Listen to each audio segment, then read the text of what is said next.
Wenn ich mich im Spiegel betrachte, da denke ich, wow, da hast du was geschaffen. Das hat nicht dann jeder. Hat vielleicht nicht mit Schönheit zu tun, aber das ist ein Körper, den hat nicht jeder. Es ist wie ein Ferrari, den hat auch nicht jeder. Andreas Münzer has been here many times to compete in this competition, and he's moving up each year. He's getting better every year. I mean, he is a perfect example of having a good balance of tremendous definition and the size. Look at his thighs. His thighs have striations across. I mean, it's very rarely do you see that. Very well see, defined. look at here, you can Vastus really see lateralis, it. Yeah. medialis, rectus femoris. Look at the back shot here. It's fantastic. But there's a great back, huge deltoids, a lot of striation, a lot of definition, you know, a lot of valleys and peaks coming out. Tremendous lat spread here. I like also what he does with his posing. He goes from a back pose to front pose, back to back pose. So he moves around a lot for a big guy like him. Very rarely off. No matter what the contest is, he always comes ready. He was a finalist here in Columbus a year ago and third in 1990. He always comes ready. He was a finalist here in Columbus a year ago and third in 1990. That's right. They say he only weighs around 235 pounds, but to me it looks like over 250. Andreas Münzer. A story so twisted it shocked the bodybuilding world and was kept secret because of his extreme usage of drugs and diuretics. Most people saw him as a freak or a junkie, but there is far more to the story.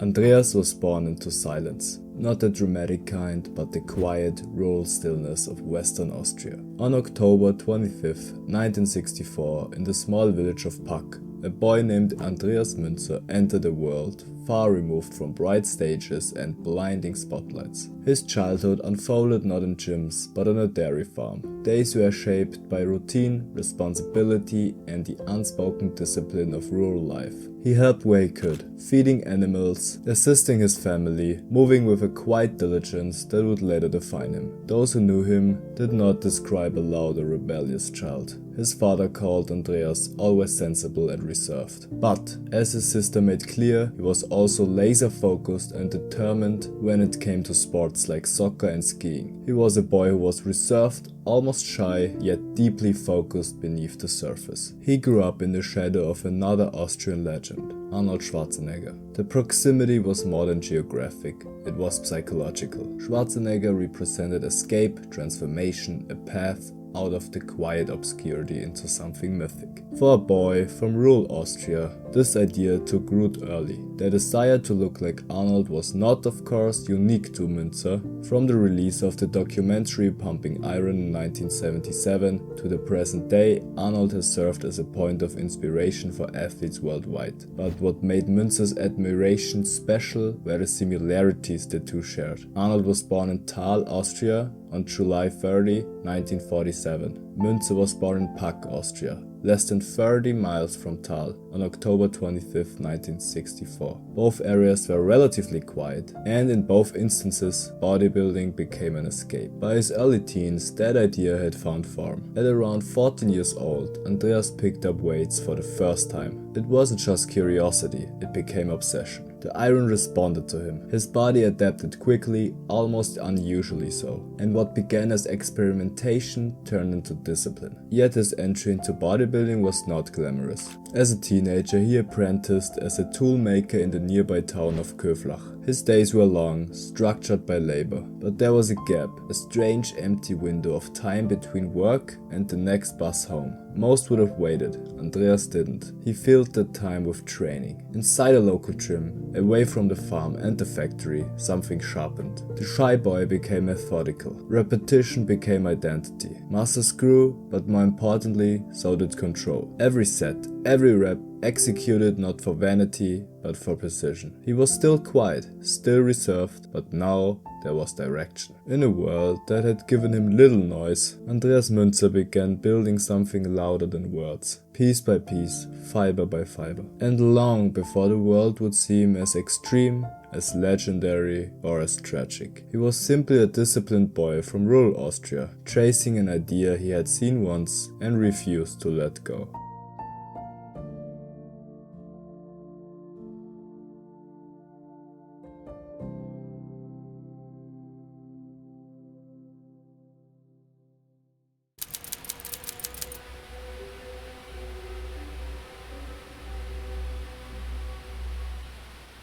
The transformation did not happen overnight, but once it began, it never slowed. In the years that followed, Andreas Münzer moved deeper into the world he had quietly chosen. What started as discipline evolved into devotion. Training was no longer something he did, it became something he was. Every decision, every hour of his day began to orbit around a singular goal: perfection. He studied his body like a craftsman studies raw material. Angles, symmetry, proportion. Nothing was left to chance. Where others chased size, Andreas chased detail. Where others pushed harder, he refined further. He would spend hours analyzing himself, searching not for flaws to accept, but for flaws to eliminate. Competitions came gradually. Small stages at first, local contests, then regional events across Austria and Central Europe. He did not arrive loudly. He arrived prepared. Judges began to notice something different. His physique wasn't just developed, it was controlled. Even early on, there was a dryness to his look, a sharpness that hinted at something beyond standard preparation. The discipline behind the physique was absolute. Meals were measured,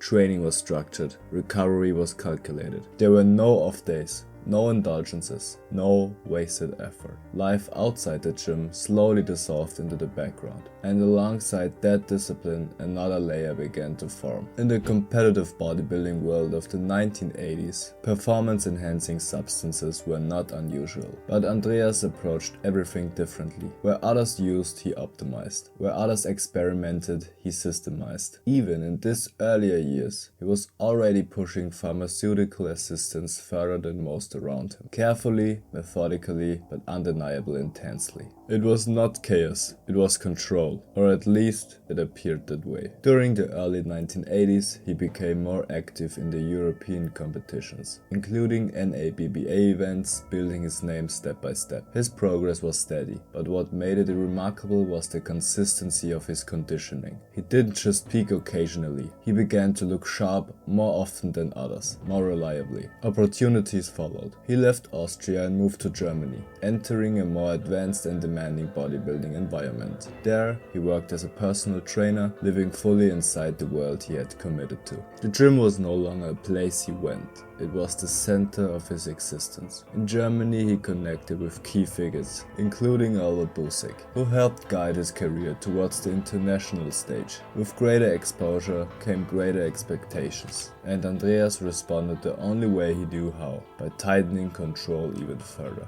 His methods became increasingly precise. Nutrition wasn't just clean, it was exact. Training wasn't just intense, it was calculated down to detail. And the chemical side of the sport, already present, became more integrated into that system. Not reckless, but relentless. Always in pursuit of a sharper edge, a drier look, a more defined line. By the mid-1980s, he entered the professional ranks of the International Federation of Bodybuilding and Fitness. The stage was now global, the competition unforgiving. Andreas did not change.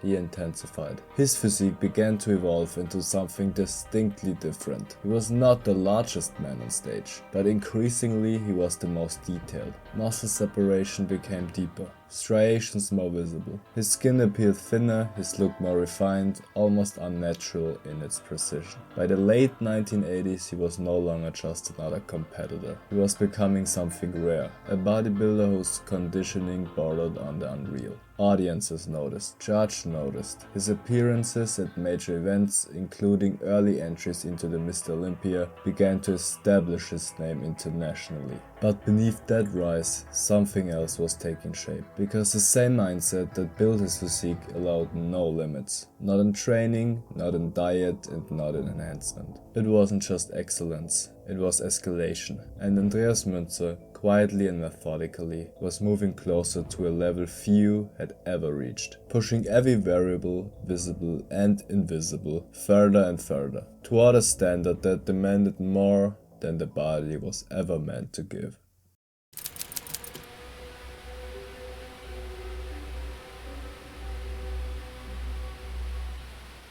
By the early 1990s, Andreas Münzer had crossed the threshold. The pursuit of perfection, once controlled, methodical, almost clinical, had become something else. Something sharper, more unforgiving. The margin for improvement had nearly vanished, yet he continued pushing, refining details most people couldn't even see. And in doing so, he began redefining what was possible. The transition from the late 1980s into the professional elite had not changed his mindset, it had intensified it. Competing in the IFBB meant standing beside the best physiques in the world. Mass monsters, genetic outliers, icons of the era. Andreas did not try to outgrow them, he out-refined them. On stage his appearance became something almost surreal. Skin so thin, it seemed translucent under the lights. Muscles carved into distinct layers, each fiber visible, each separation exaggerated to a degree that felt almost anatomical. Deep striations cut across his chest, shoulders and legs, like etched lines in stone. Veins spread across his body in intricate networks, less like decoration and more like exposure. It was a new level of conditioning. Not just lean, not just defined, but extreme. Audiences were stunned. Judges were divided. Some saw brilliance, a level of discipline and conditioning never before achieved. Others saw something unsettling, a physique that didn't just challenge standards, but quietly questioned them. Because what Andreas presented was not simply an improved vision of bodybuilding, it was a different direction entirely. Throughout the early 1990s, he stepped onto increasingly prestigious stages, including multiple appearances at the Mr. Olympia, the highest level of the sport. He never dominated the placings, often finishing outside the top positions, overshadowed by larger competitors.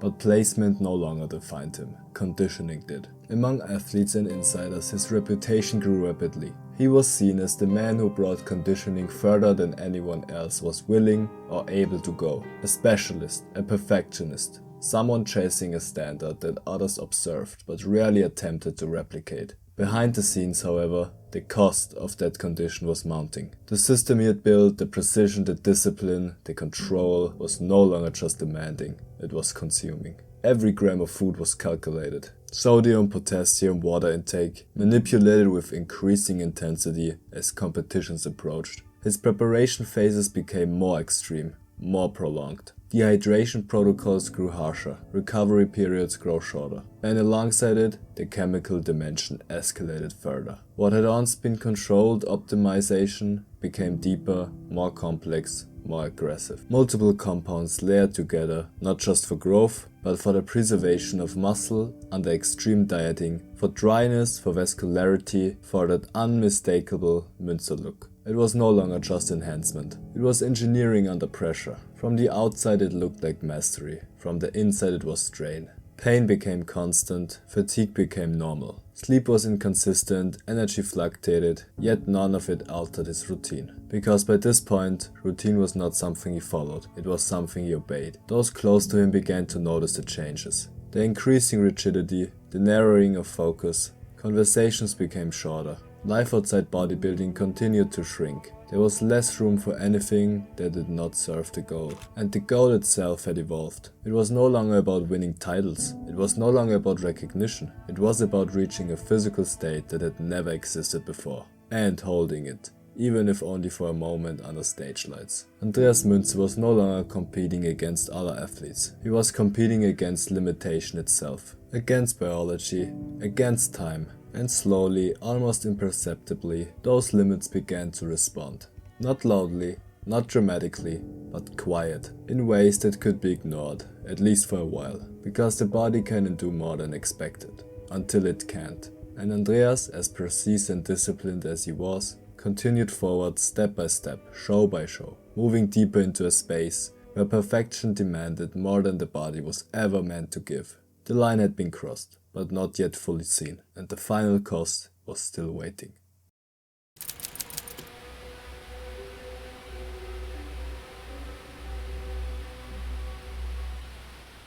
By 1996, Andreas Münzer was no longer preparing for a single competition. He was maintaining a state that the human body was never designed to sustain. The look he had perfected, paper-thin skin, carved separations, veins like exposed circuitry, did not come from training alone. It required a system, a layered, calculated, relentless system built on control. After his death, reports, most notably from German media, circulated describing an alleged pre-contest cycle. Lists appeared, names of compounds, dosages, timelines, a chemical blueprint that seemed almost unreal in its scale. But this is where the story must remain grounded. The exact protocol cannot be confirmed with certainty. What is known is broader and in many ways more important. Because regardless of the exact numbers, the structure of his approach is consistent with how elite bodybuilding preparation was evolving at the time. Anabolic steroids to maintain muscle under extreme dieting, fat loss agents and thyroid hormones to strip the body down further, insulin and growth hormone to manipulate fullness and recovery, stimulants to train for exhaustion, and one of the most dangerous category, diuretics, to remove the final layer of water before stepping on stage. Each of these had a purpose. Each of them also had a cost. Anabolic steroids, especially in high combinations, are associated with liver strain, cardiovascular stress, and hormonal shutdown. Thyroid drugs can accelerate metabolism beyond safe levels, pushing the body into a constant catabolic state. Stimulants like ephedrine or amphetamine-based compounds increase heart rate and blood pressure, placing additional strain on the cardiovascular system. Insulin, when misused, can cause dangerous drops in blood sugar, and diuretics, particularly powerful ones like Lasix, can disrupt electrolyte balance to the point where the heart itself becomes unstable. They allowed him to reach a level of conditioning no one else could constantly achieve. They preserved muscle while removing fat, they sharpened detail, they created the illusion of total control over the body. But control, in this case, was temporary. Financially, the system reflected its intensity. Contemporary reports estimated that maintaining his physique required around 10,000 D-Mark per month.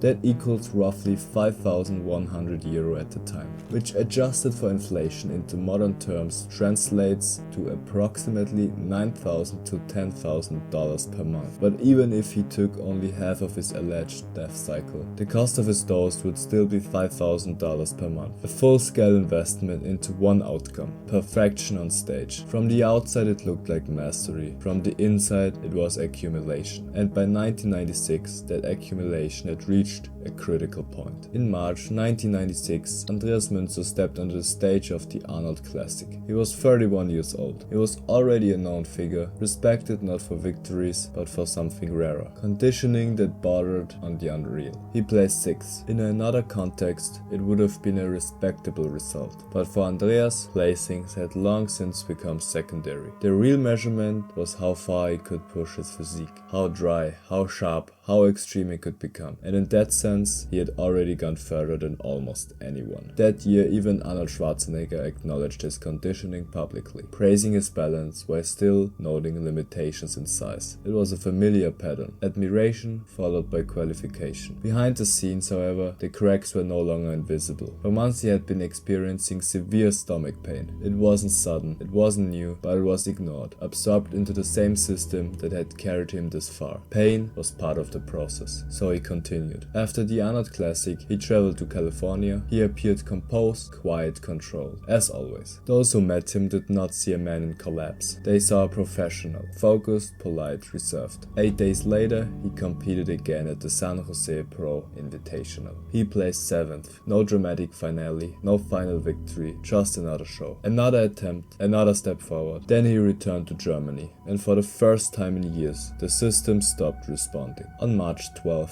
1996, Andreas Münzer was admitted to a hospital in Munich. The pain was no longer manageable. Doctors quickly realized the severity of the situation. Internal bleeding in his abdomen. Emergency surgery was scheduled, but the problem was no longer isolated. His body was failing. Years of extreme conditioning, chemical stress, dehydration, and physiological strain had accumulated into something irreversible. His liver was severely damaged. His kidneys were compromised. His blood blood chemistry was unstable, thickened, imbalanced, pushed beyond normal parameters. Electrolytes, especially potassium, had been disrupted, likely worsened by aggressive diuretic use in the final stages of his contest preparation. This alone can be fatal. The heart depends on precise electrical balance to function. When that balance is disrupted, rhythm becomes unpredictable. Andreas had pushed his body into a state where recovery was no longer possible. On March 14, 1996, he died. He was 31 years old. The official cause of death: multiple organ failure. The autopsy revealed details that confirmed what many had suspected, but few had fully understood. His liver showed extensive damage and tumors. His heart was enlarged far beyond normal size. His body fat was almost non-existent. Internally, the cost of perfection was visible in every organ. This was not a sudden accident. It was the end of a process. A process built over years. Years of precision, years of escalation, years of refusing to stop.